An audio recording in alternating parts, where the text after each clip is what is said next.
Hello भाइयों। तो हम आ चुके हैं एक न्यू वीडियो लेकर आपके लिए, जो क्लास 10th पार्ट 10th व्रत।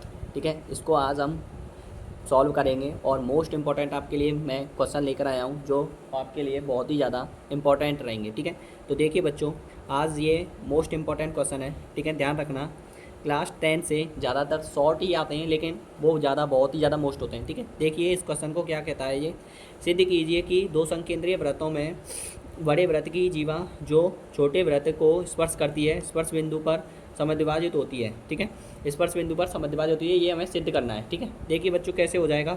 पहले हमें इसका चित्र बनाना पड़ेगा। क्या बनाना पड़ेगा? चित्र। ठीक है, तो चित्र बना लेते हैं इसका। एक व्रत बनाएंगे पहले तो।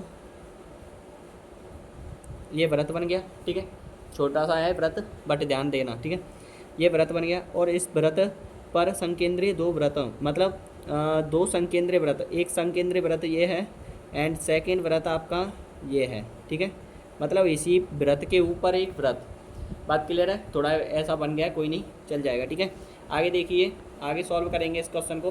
ठीक है, अभी देखिए तो फिर यहाँ पे आपको समझ में आया दो संकेंद्रीय व्रत, मैंने आपको सवाल क्लियर कर दिया है। ठीक है, अब आगे देखिए इसमें क्या होता है। छोटे व्रत को स्पर्श करती है, स्पर्श बिंदु पर समद्विभाजित करती है, मतलब दो व्रतों को स्पर्श करती है एक जीवा। ठीक है, और दोनों बिंदुओं को समद्विभाजित करती है क्या?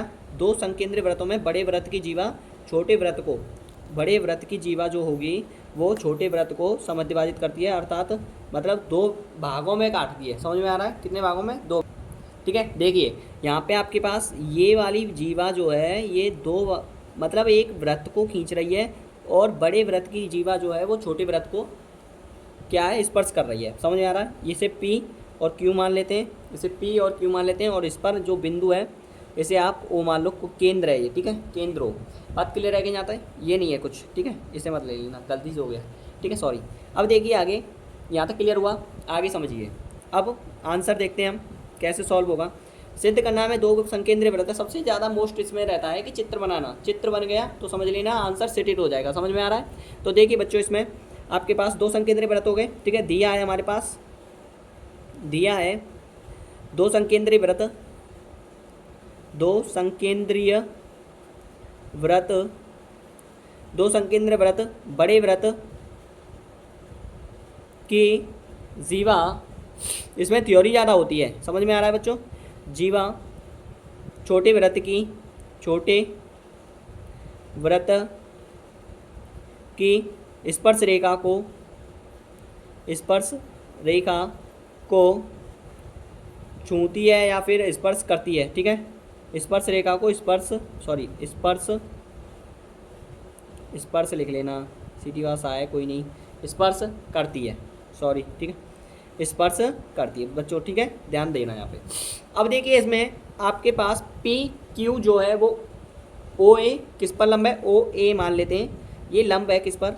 ओ ए लंब है पी क्यू पर।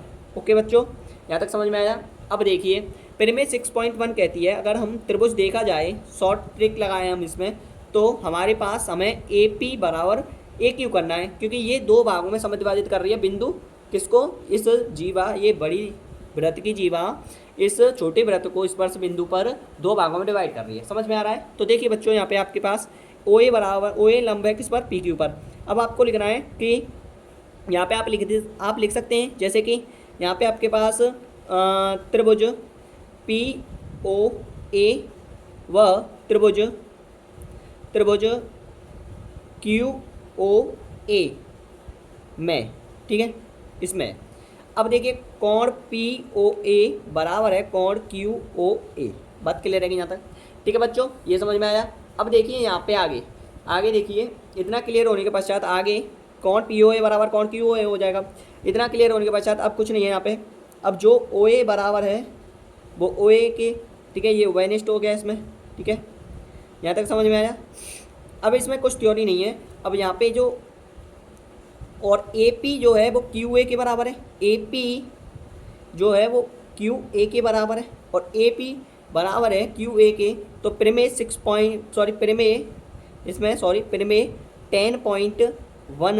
10.2 कहती है कि 10.2 तो इस बात को कहती है कि ये 10.1 लगेगी सब सजेशन के अकॉर्डिंग तो 10.1 लगेगी, ठीक है। 10.1 प्रमेय यही बात कहती है कि यदि किसी वृत्त पर खींची गई स्पर्श रेखा स्पर्श बिंदु से जाने वाली त्रिज्या पर लंब होती है, त्रिज्या पर ही लंब है, ये त्रिज्या पर ही लंब है कि नहीं, ये समझ में आया।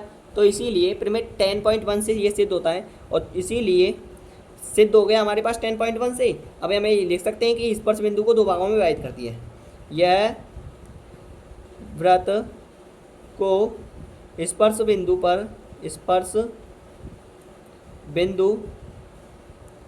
पर दो भागों में विभाजित करती है, दो भागों में विभाजित करती है, विभाजित करती है। ओके बच्चों, ये हो गया आपके पास सेंस प्रूफ। आगे देखेंगे, ठीक है, आगे सॉल्व करेंगे। देखिए सेकंड क्वेश्चन, 5 सेंटीमीटर त्रिज्या वाले एक वृत्त के बिंदु P पर स्पर्श रेखा PQ केंद्र O से जाने वाली रेखा से बिंदु Q पर इस प्रकार मिलती है कि OQ बराबर 12 सेंटीमीटर है और PQ की लंबाई ज्ञात करनी है, ठीक है। देखिए चित्र कैसे बनेगा। इसमें एक वृत्त है आपके पास, कोई भी सर्कल माना लेते हैं, ठीक है, ये सर्कल है।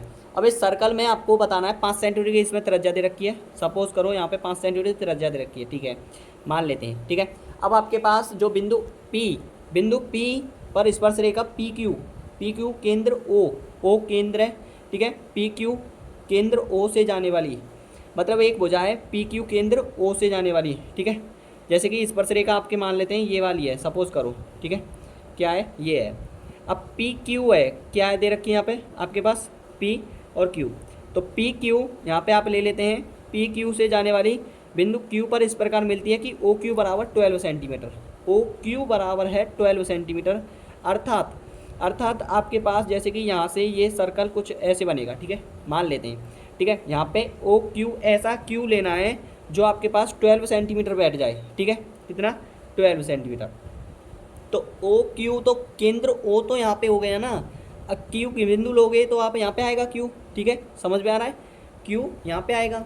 जैसे कि Q यहाँ पे आपने ले लिया और P यहाँ पे ले लिया, ठीक है, मान लेते हैं हम। तो आपके पास OQ बराबर दे रखा है 12 सेंटीमीटर, OQ कितना दे रखा है 12 सेंटीमीटर। तो PQ की लंबाई ज्ञात करनी है आपको। तो ये देखा जाए तो वैसे हमारे पास ये कर्ण हो गया, ठीक है, ये क्या हो गया कर्ण, और ये लंब हो गया, ठीक है। अब हमें निकालना क्या है, इसमें PQ निकालना है, तो ये निकालना है हमें, ठीक है। और OQ आपके पास जस्ट वेट, अगर आपके पास ये दे रखा है क्या 12 सेंटीमीटर आपके पास कर्ण दे रखा होगा, फिर जी समझ में आ रहा है। OQ के सपोज करो जाए तो यहाँ पे अगर मैं मान लेता हूँ OQ है, ठीक है, ये Q है, यहाँ पे P है, सपोज करो आप ये P है, तो OQ आपके पास 12 सेंटीमीटर है, सही है कि नहीं, OQ 12 सेंटीमीटर है, ये आपको निकालनी है PQ, ठीक है, ये दूरी आपको निकालनी है, तो निकाल दोगे ना। तो देखिए पाइथागोरस प्रमेय में आपने पढ़ी होगी, त्रिभुज OPQ में, ठीक है, देखिए त्रिभुज OPQ में देख रहे हैं हम कि पाइथागोरस प्रमेय हमने पढ़ा है, पाइथागोरस प्रमेय क्या होती है, पाइथागोरस प्रमेय कर्ण स्क्वायर बराबर होता है लंबे स्क्वायर प्लस आधा स्क्वायर, ठीक है, कितनी बार पढ़ा दिया होगा जन पता नहीं, ठीक है, 10 चैप्टर पर पहुंच गए तो आपको पता है जन कितनी बार पढ़ गए होंगे, 6 में पढ़ लिया, 4th में भी पढ़ लिया होगा, ठीक है, अब आपने 8th में भी पढ़ लिया होगा, 9th में भी पढ़ लिया होगा, अब 12th में आ गए, सॉरी 10th चैप्टर में आ गए, वेरी सॉरी, ठीक है। बच्चों देखिए यहाँ पे कर्ण कितना दे रखा है आपके पास, बता दिया मैंने, कर्ण आपके पास 12 है, ठीक है, 12 का स्क्वायर बराबर लंब कितना दे रखा है, लंब नहीं दे रखा है, लंब PQ दे रखा है, इसका स्क्वायर प्लस आधार दे रखा है 5 सेंटीमीटर, 5 का स्क्वायर, ठीक है। देखिए 12 का वर्ग कितना होता है 144 होता है, बराबर PQ का स्क्वायर हो जाएगा प्लस 25, ठीक है, 5 का वर्ग, बात क्लियर है। आगे देखिए सॉरी बच्चों, ठीक है, 144 माइनस के 25 हो जाएगा, बराबर कितना हो जाएगा PQ का स्क्वायर, बात क्लियर है यहाँ तक बच्चों, ठीक है। इसमें से 14 में 5 गए तो कितने बचे 9 बचे, और यहाँ पे कितना बचा 9, वो सॉरी 13 में से 2 गए तो कितने बचे 11, और PQ स्क्वायर है, स्क्वायर इधर से हट जाएगा तो क्या आ जाएगा 119 हो जाएगा, अंडर रूट में पहुंच जाएगा, PQ आ जाएगा यहाँ पे, ठीक है। तो इतने सेंटीमीटर क्या आ गई अंडर रूट में PQ की लंबाई है अंडर रूट 119, यही आंसर है इसका, ठीक है। देखिए आगे क्वेश्चन, आगे देखिए देखिए आगे, सॉरी थोड़ा डिस्टर्ब हो रहा होगा। देखिए इस क्वेश्चन को, 4 सेंटीमीटर वाले एक वृत्त के परिगत एक त्रिभुज ए बी सी के खींचा गया है। रेखाखंड बी डी सी डी को इस प्रकार काटता है कि आपके पास 8 सेंटीमीटर और 6 सेंटीमीटर की भुजाएं ए बी और ए सी ज्ञात करना है। ठीक है, तो इसका चित्र तैयार करते हैं पहले तो। देखिए चित्र कुछ इस हिसाब से है इसका, जैसे कि आप एक सर्कल बनाएंगे। ठीक है, एक सर्कल है और सर्कल में आपको फिर चित्र बनाने में थोड़ा टाइम लगेगा। ठीक है, मैं चित्र को तैयार कर देता हूँ आपके लिए। देखिए तो बच्चों यहाँ पे ये वाला क्वेश्चन है आपके लिए, ये मैंने आपके लिए चित्र बना के तैयार कर दिया है क्योंकि आपके लिए टाइम का थोड़ा बहुत प्रॉफिट हो जाए इसीलिए। ठीक है, सब कुछ मैं बता दे रहा हूँ। लेकिन जैसे कि आपके पास ट्रायंगल दे रखा है त्रिभुज ए बी सी। ठीक है, यहाँ पे बिंदु डी दे रखा है, ये ओ डी इस पर लंब है, इस पर से रेखा और बात क्लियर है। ठीक है, और ये आपके लिए मैंने डॉट डॉट डॉट करके दिखाया है कि ये आपके पास ऐसे रेखाएं खींची हुई हैं, मतलब आपस में ये आपस में कनेक्टेड है, समझ में आ रहा है। और ये जो है ओ ए, ये ओ ए है, ए बिंदु यहाँ पे शीर्ष पर है लेकिन यहाँ पे मैंने पुट कर दिया है। ठीक है, कोई गल नहीं है लेकिन। ठीक है, ये क्यू हो जाएगा आपके पास और ये क्या हो जाएगा बी। ठीक है, ये डी है, ये सी है, ये 6 सेंटीमीटर दे, 8 सेंटीमीटर, 8 सेंटीमीटर, ये 6 सेंटीमीटर। कैसे हो रहा है ये मैं बता दे रहा हूँ। देखिए नीली कलर से हो रहा है, वो समझ लेना, वो मान कर किया है, मतलब मान के किया है। मतलब आपके पास फिर में 6.2 कैप पढ़ा है आपने, तो बाह्य बिंदु से किसी वृत्त पर खींची गई दो रेखाओं की लंबाइयाँ समान होती हैं या दो त्रिज्याओं की लंबाइयाँ समान होती हैं। समझ में आ गया, तो वो समझ लेना कौन सा सेंटेंस, वो सॉरी कौन सा, वेरी सॉरी, कौन सा क्या लग रहा है उसमें, कौन सी प्रीमे लग रही है, प्रीमे से 10.2। बात क्लियर है बच्चों। ठीक है, सॉरी मुझे माफ़ करना। देखिए इतना क्लियर होने के पश्चात अब देखते हैं क्वेश्चन पर। आ जाइए क्वेश्चन पर, क्वेश्चन सॉल्व करते हैं जिसमें जो भी मान है उन्हें मैं आपके लिए पुट कर दे रहा हूँ। जैसे कि ओ पी बराबर कितना दे रखा है, ओ ए बराबर, ये त्रिज्याएँ दे रखी हैं, ये 4 सेंटीमीटर दे रखी है, ये ट्रायंगल में बीच में। बात क्लियर है, तो O A, O P, O Q, O D बराबर 4 सेंटीमीटर। बात क्लियर। ये ट्रायंगल में रेडियस दे रखी है और ये आपके पास जैसे कि ये त्रिज्या दे रखी है सी डी। ठीक है, पी सी बराबर 6 सेंटीमीटर है ये। ठीक है, और देखिए सॉरी, ठीक है, ए पी बराबर ए क्यू बराबर x सेंटीमीटर, ये हमने माना है। ठीक है, ये हमने माना है, इसमें ऊपर ये हमने क्या है, ये मान लिया है हमने x सेंटीमीटर। बात क्लियर बच्चों, यहाँ तक समझ में आया।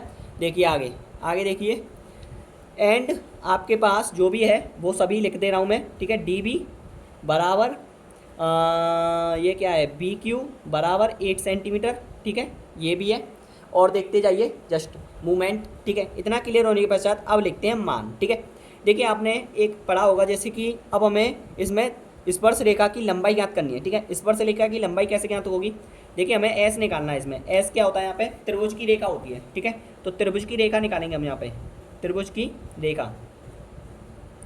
हमें इसमें बहुत लेंथी क्वेश्चन है ये, थोड़ा समझते रहना। ठीक है, त्रिभुज की रेखा बराबर होती है हमारे पास, इसे एस से शो कर देते हैं। एस बराबर होता है यहाँ पे हमारे पास ए प्लस बी प्लस सी बट्टे 2, ये होता है हमारे पास ए प्लस बी प्लस सी बट्टे 2, ये वाला फॉर्मूला होता है। तो हमारे पास ए किसे मानेंगे, देखिए ए आपके पास जैसे कि ये है, ये ए है पूरी, ये पूरी टर्म जो है वो ए है, ये बी है, ये सी है। ठीक है, ऐसे टर्म मानेंगे। तो हमें सबसे पहले ए की जो फॉर्म है, ए है ये, बी सी जो पूरा है ये ए है, तो हमारे पास एस इजिकल टू आपके पास आपने लिखा है ए कैसे माना है, ये है। ठीक है, तो 6 प्लस 8, ठीक है, ए हो गया, प्लस बी सी आपके पास कितना दे रखा है, ये वाला है, तो x प्लस 6 हो जाएगा, एंड ए बी कितना दे रखा है, x प्लस 8 हो जाएगा। ठीक है, ये ए बी सी हो गया, बट्टे में 2 हो जाएगा। बात क्लियर है जाता है। अब देखिए s is equal to 14 plus x plus 6, इन्हें जोड़ देंगे। ठीक है, x प्लस 8 बट्टे 2। ठीक है, इतना क्लियर होने के पश्चात आगे देखते जाइए, जस्ट वेट करते जाइए एंड आंसर सेट हो जाएगा आपका। ठीक है, 14 और कितने होते हैं 8 और 14, 14 4 18, 18 सॉरी 28 हो जाएगा, सॉरी 28 प्लस 2x हो जाएगा, x और x 2x हो जाएगा, सॉरी। ठीक है, इसमें से 2 कॉमन आ जाएगा, 2 कॉमन आने के पश्चात 14 प्लस x रहेगा, बट्टे में 2 हो जाएगा, 2 से 2 कैंसिल हो जाएगा, कितना बचेगा 14 प्लस x 14 प्लस x। आगे देखिए, थोड़ा पानी पी लेता हूँ। देखिए आगे देखिए, अब इसके बाद 14 प्लस x हो जाएगा यहाँ पे। ठीक है, s आ गया, रेखा की लंबाई मतलब त्रिभुज की लंबाई, त्रिभुज की लंबाई जो होती है मतलब त्रिभुज की एक रेखा की लंबाई हो गई ना, ये रेखा ही है एक। ठीक है, लाइन। ठीक है, आगे देखिए, अब इसके बाद s आ गया, अब हमें निकालना है त्रिभुज का क्षेत्रफल। ठीक है, त्रिभुज ए बी सी का क्षेत्रफल, हमें ये निकालना है। ठीक है, इसका फॉर्मूला और होता है। ठीक है, फॉर्मूले को आप रेड पेन से क्लिक के लिए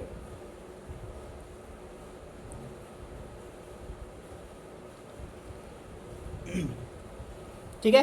अब देखिए त्रिभुज का क्षेत्रफल क्या होता है, यहाँ पे आपके पास आ जाएगा इजिकल टू अंडर रूट डालिए एस कोष्टक में S minus A S minus B S minus C, बस। और ये अंडर रूट में इनटू में चलेंगे, ये सभी इनटू में। ठीक है, कोष्टक का मतलब इनटू है। बात क्लियर?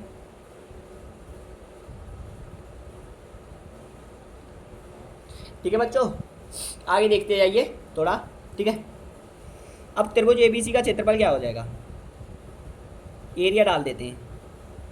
एरिया ऑफ त्रिभुज ए बी सी का क्षेत्रफल इजिकल टू अंडर रूट में एस ए बी सी मैंने बता दिए, ए बी सी ये क्लियर है आपके। ठीक है, ए बी सी आपको बता दिया है ना मैंने, ये ए बी सी ही है, इन्हें ही रख देना आप। ठीक है, तो एस आपके पास कितना दे रखा है वो देखिए, एस आपके पास दे रखा है 14 प्लस एक्स।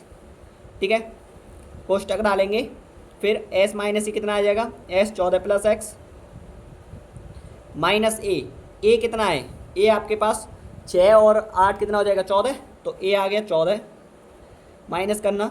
ठीक है, कोष्टक 14 फिर से 14। ठीक है, कितना 14 प्लस एक्स। देखिए आपने ये क्वेश्चन कहाँ से देख रहे हैं, आप इसे क्वेश्चन को ऐसे ही पुट करते जाना है। एस माइनस ए हो गया, एस माइनस बी है, एस की वैल्यू 14 प्लस एक्स हो जाएगी, माइनस बी कहाँ से आया, बी ये रहा। ठीक है, बी ये रहा, एक्स प्लस 6, तो x प्लस 6 है तो माइनस करोगे, x प्लस 6 को माइनस करोगे तो माइनस के 6 हो जाएगा, माइनस माइनस हो जाएगा। कैसे माइनस हो जाएगा, क्योंकि x प्लस 6 को कोष्टक में रखोगे, माइनस का साइन है बाहर से, तो बाहर से डिवाइड करोगे तो कितना हो जाएगा, माइनस के x माइनस के 6। बात क्लियर है बच्चों?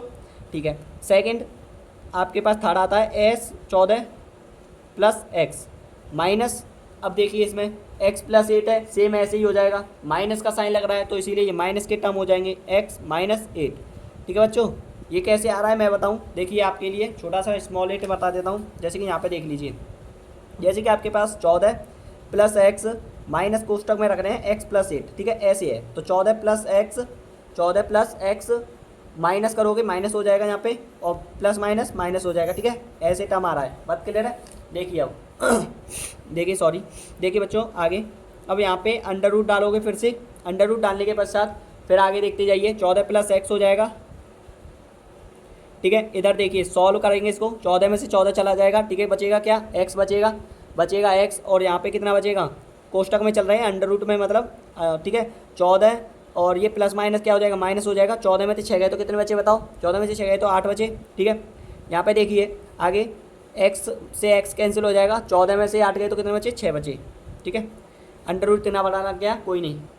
देखिए तो बच्चों आगे देखिए, यहाँ पे इतना क्लियर होने के पश्चात हम देखते हैं, फिर हम मल्टीप्लिकेशन कर देते हैं 14 प्लस एक्स। ठीक है, और इनका एक ही डिवाइड है सॉरी, अंडर रूट में रखा है तो एक डिवाइड है, तो x का 8x हो जाएगा, 8 छिंग 48x हो जाएगा, ऐसे रख दीजिए। ठीक है, बड़ा कोष्टक।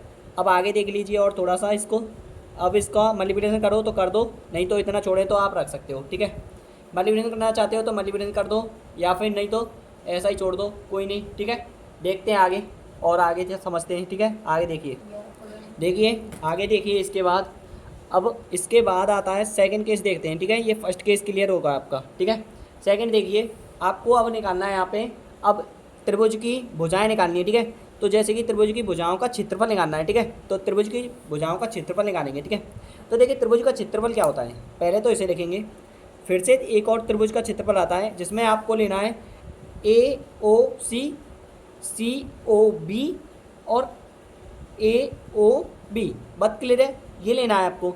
तो इन क्वेश्चनों को अभी क्लियर करेंगे। ठीक है, तो हम पहले टर्म को ले लेते हैं, त्रिभुज AOC का क्षेत्रफल। AOC का क्षेत्रफल क्या होता है, AOC का क्षेत्रफल होता है 1/2 इंटू में आधार गुणा शीर्षलम होता है, आधार गुणा शीर्षलम आधार गुणा शीर्षलम हो जाएगा।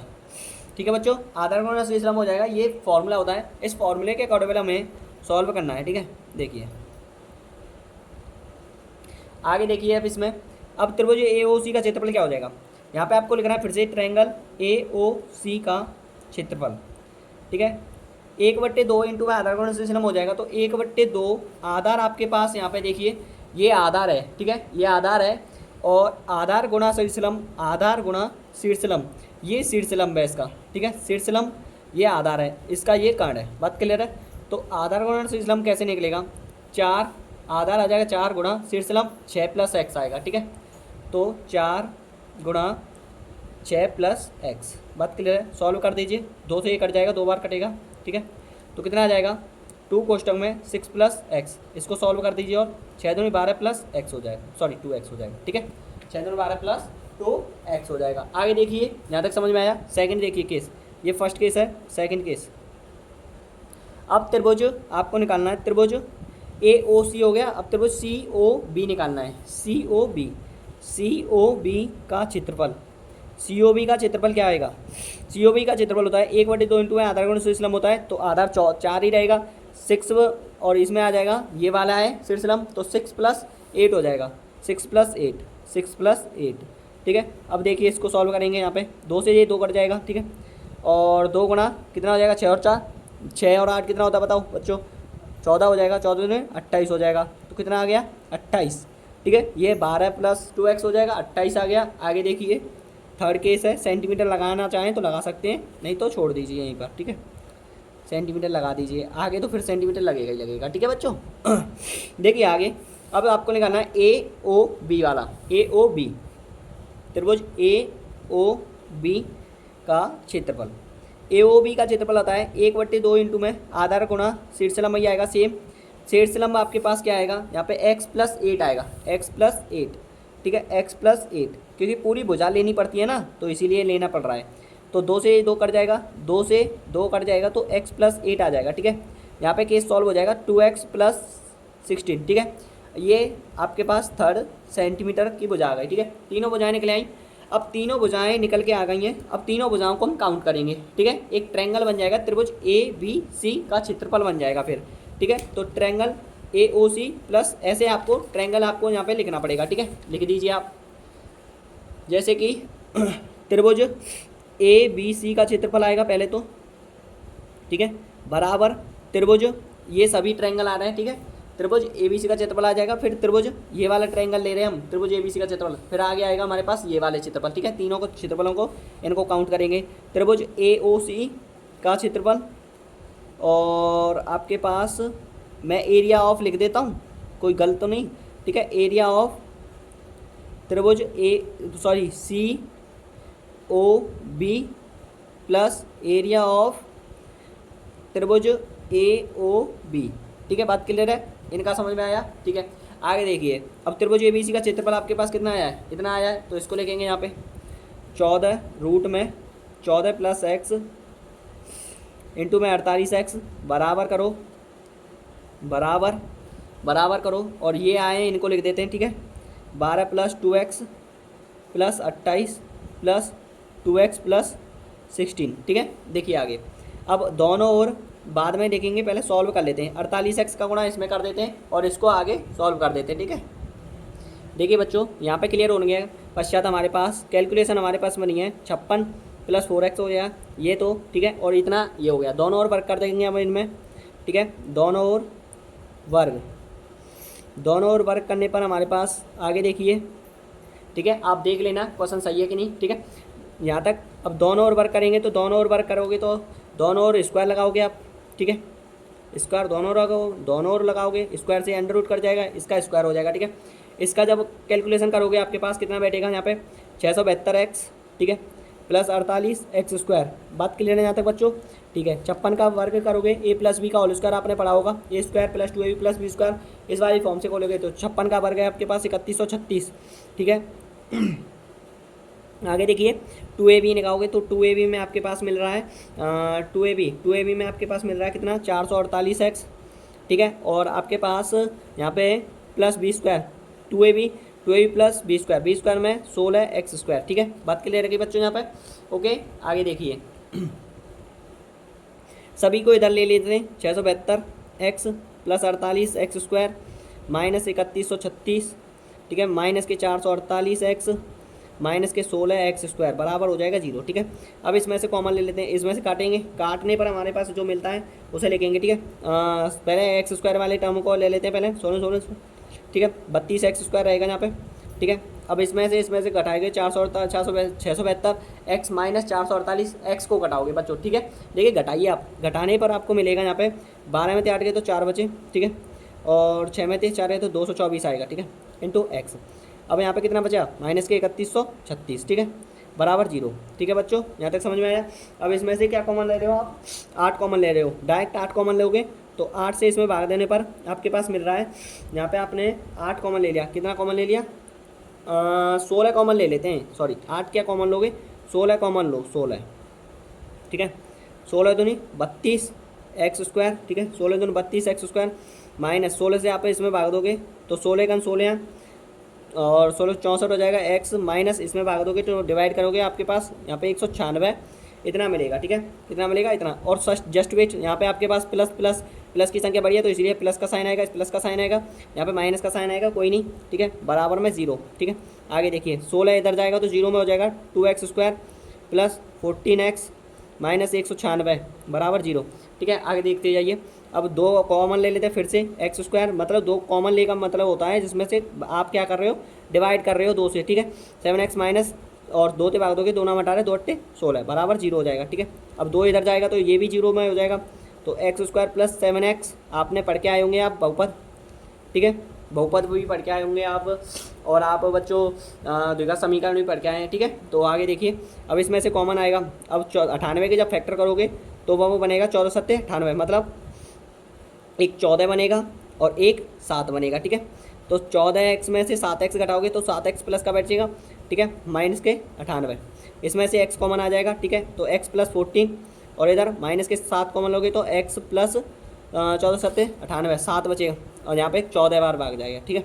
आगे देखिए 7 एकम 7 और 7 चौक 28 बराबर में 0, x प्लस 14 एक और ले लेते हैं और एक और ले लेंगे आपके पास x माइनस 7, ठीक है, बराबर कितना हो जाएगा 0। अब यदि करोगे आप, यदि x प्लस 14 बराबर 0 करोगे तो x बराबर कितना आ जाएगा, माइनस के 14, लेकिन यह मान अमान्य हो जाएगा, ठीक है, 0 में मिल रहा है ना तो यह अमान्य हो जाएगा, क्या हो जाएगा, अमान्य, अमान्य हो जाएगा। आगे देखिए, ठीक है, आगे देखिए बच्चों, यदि करेंगे, अब सेकंड क्वेश्चन निकाल रहे हैं, यदि x माइनस 7 इजिकल टू 0 हो जाएगा तो x बराबर कितना आ जाएगा 7, ठीक है, ये आ गया x बराबर 7 सेंटीमीटर, एक आंसर तो आपका ये है, ठीक है बच्चों।